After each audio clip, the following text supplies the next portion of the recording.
But hey, let me tell you a story. It's about a guy by the name of George, and his last name, I believe, is Dantzig. And it was in 1939, and he was a student at UC Berkeley in a statistics class. And George, like college students tend to do from time to time, he was late to class one day, and he walked in and he saw these two problems that the statistics professor had written onto the chalkboard. And what George missed was the professor putting these problems up there and saying, hey, y'all, these are impossible problems to solve. Nobody has ever been able to solve them. I just want you to know how difficult statistics are. And so he put them up on that board. Well, George missed that explanation. And so he assumed that the two problems on the board were homework. And so he took these two impossible problems to solve. He wrote them down, and then he got to work, and he felt really bad because it took him a few weeks. But then he finally solved the problems and handed them into his professor, kind of slid it under the door like you would do whenever you're turning in a late assignment. And then it's a few weeks later, George is in his dorm room, and there's a knock on the door, and it's the professor from this class. And George just immediately jumps into apologizing. I know, I'm sorry, I turned it in late. You can give me half credit, I just, please don't give me a zero. Don't let my mom and dad know. I don't want to lose my scholarship. And the professor's like, no, bro, you don't understand. He's like, those were impossible problems to solve. Nobody has been able to solve these problems. You did something that no one has ever been able to do. And then George said this. He's like, if somebody would have told me that they were unsolvable, I probably wouldn't have even tried.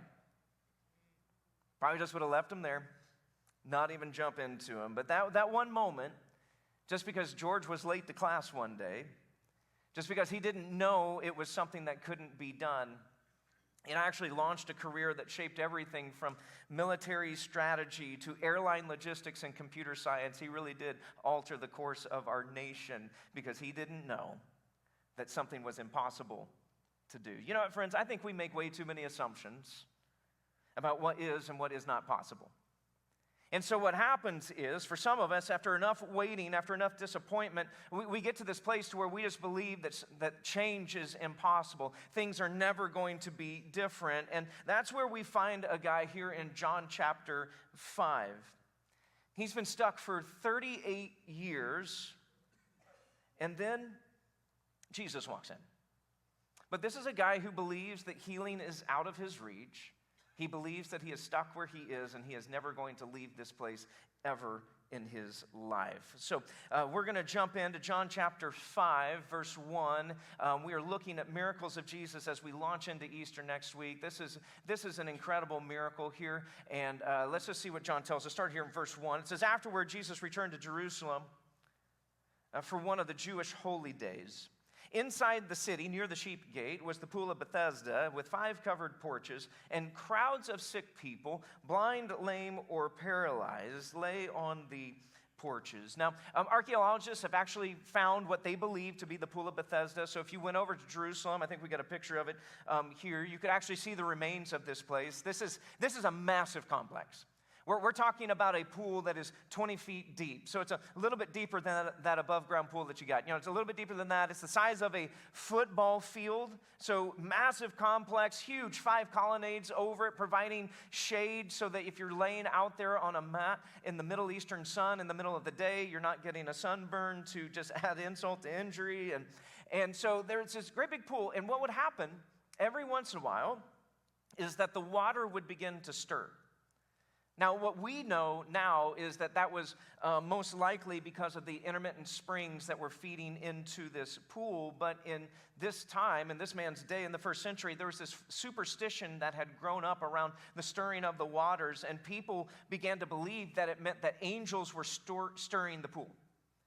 So whether they had just, reached down and stuck their finger in it and they started going around like this, whether they had just done a giant cannonball, into the pool, it didn't matter. But they were like, oh man, those are angels. That's angels. That's spiritual activity taking place in the pool. And so this superstition came up that if you were sick, if you were injured, if you were, in a bad spot, if you could be the first one into the pool, you get to be healed. I mean, last one in, rotten egg, right? And so you get into the pool first, you're the one that is healed. And so it becomes like this first century sick ward. Just people lying all around this place. People who can't walk, people who can't see, people who are just sick. And they're just a bunch of broken people just hoping for a miracle. And what John does and what Jesus does is they zoom in on one guy. And I'm going to tell you this right now, all right? I try to keep this to myself. I don't like this guy. All right, I cannot stand this guy. I think he's a whiner. He's a rat. I mean, there's all kinds of things here, but Jesus has more compassion than Adam, so you should be glad that I'm not Jesus. And he actually does something for this guy here. So one of the men lying there, is what John says, had been sick for 38 years. And when Jesus saw him and knew that he had been ill for a long time, he asked him, let's ask the question. All right, you guys ready? Let's say it. Would you like to get well? That's the question. Do you want to get well? And then what does the man say? What does he say? Come on now, he says it. Say it with me. He says, I can't. All right, so, I can't, sir, he says. For I had nobody to put me in the pool when the water bubbles up. Right? That's how he said it. I know that's how he said it. I don't have anybody here but myself. All right, I'll be better. All right, someone else always gets there ahead of me. And Jesus told him, stand up, pick up your mat, and walk. And instantly, everybody say instantly, the man was healed, and he rolled up his sleeping mat and he began walking. Now, he'd been sick for 38 years. Now, other translations will say he was an invalid. He could not walk. We don't know why. It could have been a freak accident as a kid. It could have been an illness. Most likely, he wasn't born this way because the writers are generally pretty good. It's like saying, hey, this was somebody who was born blind, or he was born and couldn't walk. So this is something that happened to him in his life. We don't know what. We just know that 38 years is a really long time, especially maybe you've heard this before. Life expectancy in the first century was 28 years old. Now, that's a little skewed because of the infant mortality rate that was so high. So if you could actually make it out of childhood, that raised to about 40 or 50 years old was your life expectancy. But can we all just agree that 38 years, even if you're only living to be 55, that's quite a long time? We're talking almost 4 decades. This dude has just been stuck, unable to walk. And so you can understand why he's kind of in the place that he is. And so Jesus sees him, he walks up to him, and he asks him the question, would you like to get well? And it feels like a weird question that Jesus is asking. I mean, this guy has like a reserved parking spot next to this pool so that he is able to like get next to this water, just hoping that something is going to be able to take place. He's just hoping that if that superstition is true, then maybe I'll be healed. But yet Jesus walks up to him and says, would you like to get well? And one of the reasons that this guy drives me insane is because there should only be one answer to this question. Do you want to get well? Yes. Yes, I do. That's why I've been laying here for 38 years, man. That is the one and only thing. I wake up every morning every morning just saying, God, if you could just make me well, if you could just make me well. This is it. This is it. That's the only thing that should be the answer. That's not where he is. He just doesn't have any room for hope anymore. He doesn't even answer the question. Do you want to get well? I can't. I don't have anybody to help me. He's been waiting for this moment, wanting to experience healing, waiting for the water to stir. And anytime it did, he couldn't get there. Do you want to get well? He's like, bro, I'm past the point of thinking I'm ever going to get well. He can't even fathom it. And so Jesus looks at him and he ignores him. And it says, well, stand up, pick up your mat, and walk. Now, I want you to think about this for just a second, because this is, in terms of the miracles that Jesus does, this is one of the most amazing miracles that Jesus does. To me, this tops just about any of them. Healing man born blind, that might be a little bit higher up on the scale. But, I mean, this is like better than walking on water. This is better than turning water to wine. There are so many things that are going on here. Because I just want you to think about this from an orthopedic and a neurological standpoint. Because this is amazing. How many of y'all, if you're online, let us know this as well. How many of y'all in this room have ever had to have a cast on any part of your body? An arm, a leg? Just show me your hand. Show me your hand. Okay, online, just jump in the comments. You don't have to tell us what you broke, but just say, I was broke, And so you put a cast on. It is amazing what happens after just 6 to 8 weeks in that cast. I remember I had to have a cast on my arm for about 8 weeks, and whenever they took the cast off of it, I almost passed out because I was so grossed out by the sight of what my arm looked like. Because just after 8 weeks, what happens? Your muscles, they atrophy, and they just get to this place to where you can't even barely see them anymore. Can you imagine 38 years? The amount of just the muscle mass that is gone. His joints are now frozen.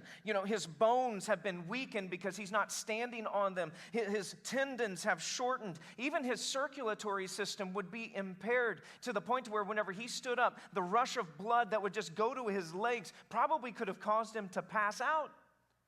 And then you take all of those things, even if every single one of those things was healed from an orthopedic standpoint, his brain would still be an issue. Because after 38 years, all those motor pathways from his brain to his limbs, he would have forgotten how to walk. And so even with working legs, this dude would have needed years of therapy to relearn how to stand and walk. But Jesus didn't send him to physical therapy. He didn't put him on a strength conditioning plan. He didn't send him off to an occupational therapist. He didn't even help the guy up and say, here, take my hand and get up. He just says, say, stand up, get up, and walk, and bam, instantly. The dude stands up. So what does that mean? Think about it. That means his muscles regrew, that his joints realigned, his bones were strengthened, his balance was restored, neurological pathways were rewired. And so in that moment, Jesus doesn't just heal his legs, he reboots his entire body. If you're not amazed by this, you're missing the point of the miracle. Because Jesus does all these things. This is not just a healing. It is a recreation of this man. And so what John is helping us see about Jesus is that he is the one who can restore, not just repair. He can restore that which is broken and decayed. That's who your Jesus is. But not everybody saw it that way. See, the guy gets his legs back, and the religious leaders lose their mind. Verse 9, it says, but this miracle happened on the Sabbath. So the Jewish leaders objected. And they said to the man who was cured, you can't work on the Sabbath. The law doesn't allow you to carry that sleeping mat. But he replied, well, the man who healed me told me, pick up your mat and walk. Blames Jesus. Sorry, I said I was going to get better, but I just can't. Who said such a thing as that? And the man didn't know, for Jesus had disappeared into the crowd. But afterward, I love this, Jesus found him in the temple and said, now you are well, so stop sinning or something even worse may happen to you. Then the man went and told the Jewish leaders that it was Jesus who had healed him. Now, whenever John says it happens on the Sabbath, that's not a footnote, that's a flashpoint. It's not an accident that Jesus does it on this day. This was on purpose. Jesus wasn't there to stir up water. He was there to stir up some trouble, is what he was there to do. Because he knew that he wasn't just going to be restoring a man. He was going to confront a system. And this system had come along that was more obsessed with rules than redemption. It was more concerned about control than it was compassion. And so this thing, the Sabbath, that was a gift from God to his people, saying that you are going to be able to rest. What religion had done is they had turned it into a burden. They turned it into rules to keep. And so God himself walks into this story bringing true rest and true healing, and guess what? They can't see it. They aren't even amazed to see the man walking. There's not even a, whoa, man, what happened to you? Why are you up walking? They're just like, well, why are you carrying your mat? And so these leaders, they go after him, they press him. He doesn't testify. He doesn't testify about Jesus. What does he do? He deflects. He blames. Well, it's the man who healed me, who told me to carry it. And so then Jesus finds him. He says, hey, bro, now you're well. Stop sinning before something even worse happens to you. Now, as much as I would love to think that that's a threat, it's not a threat. He's not telling him, if you don't stop sinning, you think laying on a mat is bad, wait until I cover you in boils. Or just, hey, if you think lying on a mat was bad, if you don't stop it, you're going to turn into a quadriplegic. Or if you don't stop it, your coffee will be lukewarm the rest of your life. You'll never be able to get it hot, right? It's not something like that. It's not a threat, it's a rescue. Because he's saying to him, bro, I'm not just after your legs, I'm after your life. That's what I'm after. And if you don't stop sinning after I have healed you, and if you don't stop deflecting, if you refuse to testify, if you refuse to stand up for what I have called you up to, then man, something even worse is going to happen to you. And the man still doesn't get it. He goes to the authorities, he rats out Jesus. And so really his story to me is a tragedy. He was healed but not whole. He was touched but not transformed. And it just reminds me of this, friends, and maybe you need to just hear this today. I hope you know this. You can encounter the power of God and still resist the presence of God in your life. Because restoration is never just about getting up. It's about turning around and following Jesus. See, he didn't just want to fix his legs. He wanted to reclaim his life. And listen, friends, that kind of work doesn't come cheap. Because for Jesus to reclaim his life, for Jesus to reclaim my life, for Jesus to reclaim your life, he had to give up his life to do it. And that's not something that you should just walk away from unchanged by. So here we've got a man who's walking but not following. He's healed but he's not whole. We've got a system that sees a miracle and takes offense, and we've got a Savior who's more interested in hearts than he is legs. And I think that the question that Jesus asked him still just kind of hovers over all of us this morning. Would you like to get well? And so that's the question we're going to wrestle with this morning. Do you want to get well? I'm not just talking about physically. I'm not just talking about emotionally. I'm talking about deep down in your soul level well. This is a question that cuts through all the noise in our lives, and it's a question that demands a response. So let's talk about how we can get off the mat and how we can begin to experience restoration. In your notes, we've got 4 big ideas that we can do. Here is idea number 1. The first thing that we need to do is you got to stop outsourcing your healing. You got to stop outsourcing your healing. Do you want to get well? I can't. Why? Because I don't have anybody. I need other people in my life. So what is he doing? He's blaming the system. He's blaming the situation because he believed that healing had to come a certain way. The water had to stir. Somebody had to carry him in. That was the system, and he was stuck in it. But Jesus goes right past that, and he doesn't say, hey, what's happened to you? He doesn't say, who has failed you? He just looks at him and says, hey, buddy, do you want to get well? That's the question. And friends, this is where you and we can get stuck as well. We can begin to outsource our healing because we are waiting for someone else to fix our brokenness. Because we say things like this. Well, I can't move on until they apologize.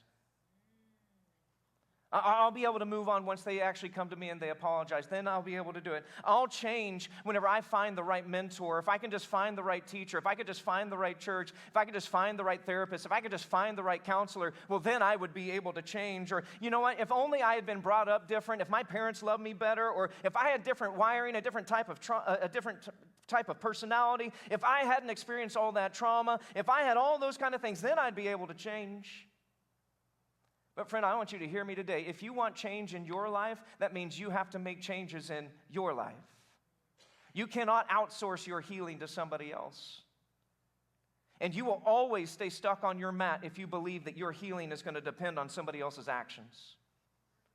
Jesus looks at you and he says, do you want to get well? Do you want to be better? And then he says, you get up and walk. So Jesus says, I will do what only I can do, but you're going to have to do what you have to do. He will speak the miracle, but you still have to stand up, pick up your mat, and walk. And sometimes that means it's doing more of something.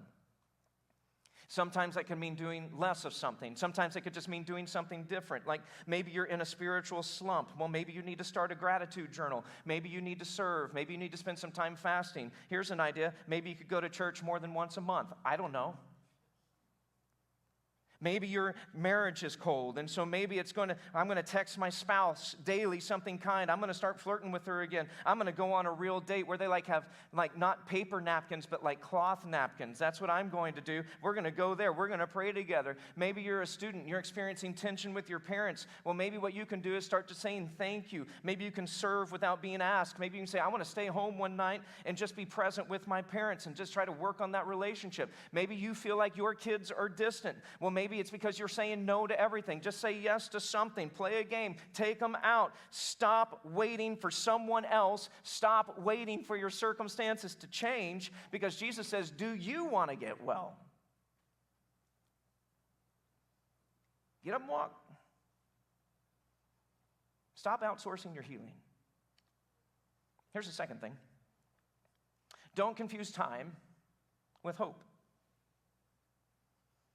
Don't confuse time with hope. 38 years, that's a lifetime of being near what he thought was going to heal him, of being near to what he thought would give him hope, but yet becoming numb to hope. He's surrounded by the possibility of healing, but that doesn't mean that he believed that healing was still possible. Because, friend, proximity to healing isn't the same thing as expectancy of healing.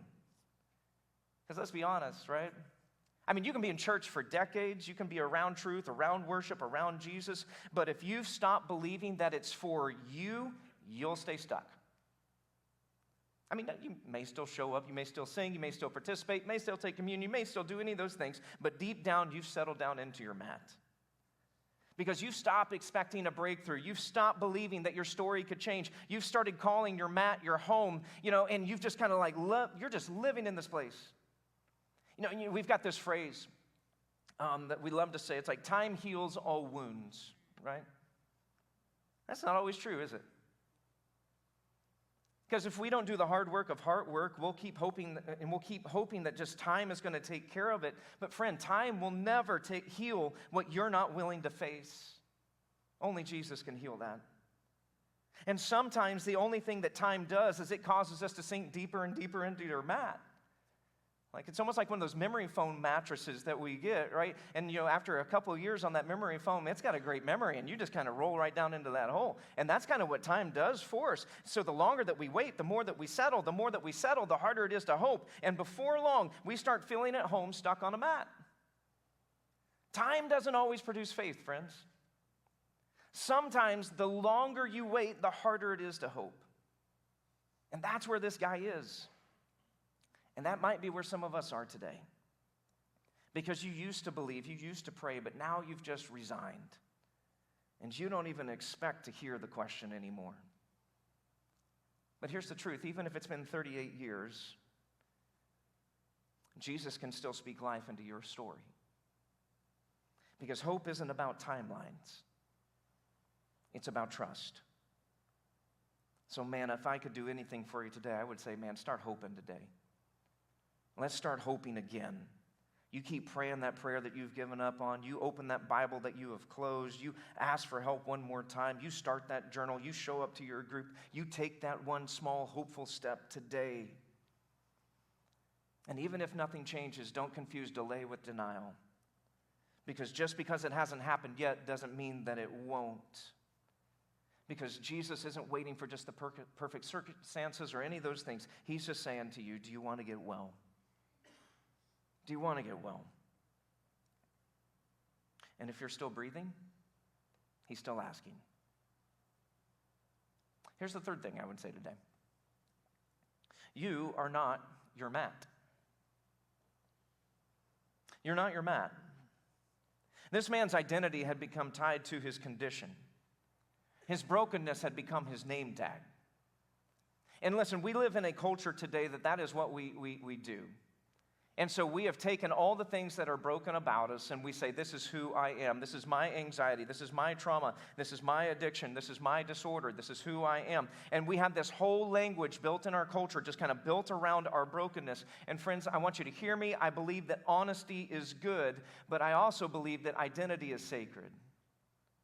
And that what some of us have done is we have made so much peace with our pain is that we've allowed it to become our identity. And the truth is, listen, you are not what has been done to you. You are not what you have done. You are not the worst thing that has happened to you. And so what we've done is in the name of being real, we've built our identity around our injury. And Jesus refuses to let that lie stay standing. Now, he doesn't ignore your pain. But he refuses to let it be what names you. And so he doesn't just tell the man to walk. He doesn't just tell the man to stand up. He tells him to pick up his mat and walk. Why? Oh, I love this. Because the mat is no longer his symbol of shame. The mat is now a story of grace. The mat no longer carries him. He carries it. Right? Come on now.